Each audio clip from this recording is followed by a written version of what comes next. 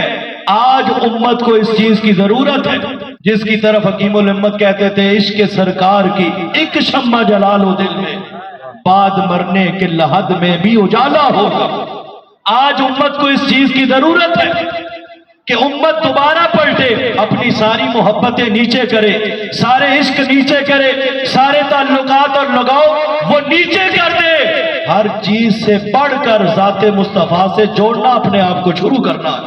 یہی وہ فکر ہے، یہی وہ پیغام ہے، یہی وہ تسلسل ہے جس کی طرف اس امت کو، اس قوم کو شیخ الاسلام ڈاکٹر محمد طاہر القادری اول دن سے پکار رہے۔ وہ ہمیشہ یہ جملہ بولتے ہیں کہ لوگوں طاہر القادری کا جینا مرنا فقط اس چیز کے لیے ہے کہ میں یہ چاہتا ہوں کہ میری زندگی میں میرے جیتے جیتے پاکستانی قوم کا بچہ بچہ میرے مصطفیٰ کا عاشق بن جائے، اور اسی عشق کا نظارہ دنیا دیکھے گی انشاءاللہ۔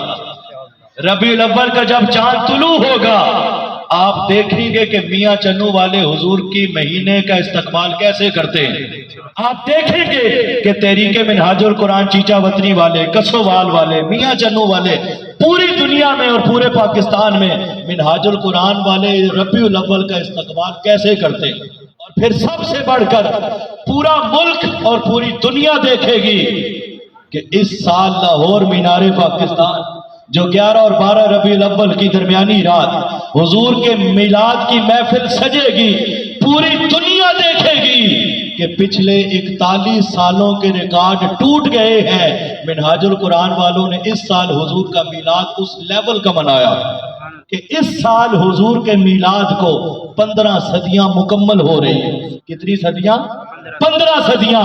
ان 15 صدیوں کی تکمیل پر شیخ الاسلام ڈاکٹر محمد طاہر القادری دنیا کو دکھانا چاہتے ہیں کہ دنیا والوں دیکھو محمد مصطفیٰ کا میلاد کیسے منایا جاتا ہے، اور اس مینار پاکستان کے سائے تلے آپ جا کر دیکھیے گا صرف اہل سنت میلاد منانے نہیں آئے ہوں گے، اسی منہاج القرآن کے سٹیج سے آپ کو اہل حدیث بھی حضور کی میلاد کی شان میں تقریریں کرتے نظر آئیں گے، آپ کو دیوبند بھی حضور کی میلاد کی شان میں تقریریں کرتے نظر آئیں گے، آپ کو اہل تشیع بھی حضور کی محفل میلاد میں تقریریں کرتے نظر آئیں گے، یہاں تک کہ آپ کو عیسائی بھی، سکھ بھی، ہندو بھی مصطفیٰ کی عظمت اور شان میں ترانے گاتے نظر آئیں گے۔ لہذا اختتام پر اسی چیز کی طرف بڑھتے ہوئے اذان مغرب کا وقت ہو رہا ہے، اس چیز کی طرف میں لانا چاہ رہا ہوں کہ لوگوں جہاں بھی رہ رہے ہو، جس حال میں رہ رہے ہو، جہاں کہیں وابستہ ہو، سیاسی طور پر، مذہبی طور پر، جہاں جہاں منسلک ہو، ہر ایک کو اپنی اپنی سنگتیں، اپنی اپنی قیادتیں مبارک ہوں، لیکن ایک چیز پر فوکس کریں جس پر کوئی کمپرومائز کبھی نہ کریں، وہ یہ کہ ہر ایک سے بڑھ کر سب سے زیادہ محبت اگر ہم نے کرنی ہے وہ صرف اور صرف تاجدار کائنات محمد مصطفیٰ سے کرنی ہے۔ یہی محبت ہمیں یہاں بھی کام آئے گی، یہی محبت ہمیں قبر میں بھی کام آئے گی، یہی محبت ہمیں حشر میں بھی کام آئے گی، اور اللہ کی عزت کی قسم یہی محبت ہمیں جنت میں بھی کام آئے گی۔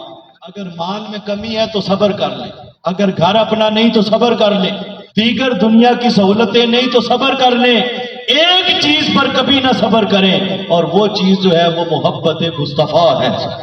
ہر ایک سے بڑھ کر دیوانہ وار حضور سے محبت کیجئے، یہی ہمارے ایمان کی روح بھی ہے، یہی ہمارے ایمان کی بنیاد بھی ہے، اور یہی ہر عاشق کا پیغام ہے، اور آج کے دور میں یہی پیغام منہاج القرآن کا بھی ہے، یہی پیغام شیخ الاسلام ڈاکٹر محمد طاہر القادری کا بھی کہ ہر ایک سے بڑھ کر حضور کی ذات کے ساتھ محبت کیجیے اللہ تعالیٰ کی بارگاہ میں دعا کرتا ہوں اللہ تعالیٰ ہم سب پہ حال پہ کرم فرمائے دلکش خیر حال والے محترم رانا محمد فریاد صاحب اور ان کے جتنے عزیز و اقربا ہیں جنہوں نے یہ آج اس کی اوپننگ کی اللہ ان کو برکت عطا کرے جتنے ساتھی تحریک منہاج القرآن کے میاں چنو کے الف 41 کے اور بالخصوص صاحبال بی کے گسوبال کے وہ ساتھی تشریف لائے ہیں اللہ تعالیٰ ہم سب کا آنا ہم سب کا بیٹھنا اپنی بارگاہ میں قبول فرمائے اور ہمیں ایسی ایک نعمت عطا کر دے کہ مولا ہمارا دل ہر وقت محبت مصطفیٰ سے بھرا رہے اسی میں ہماری کامیابی ہے اسی میں ہماری نجات اور اسی میں امت مسلمہ کی بقا ہے وما علینا الا البلاغ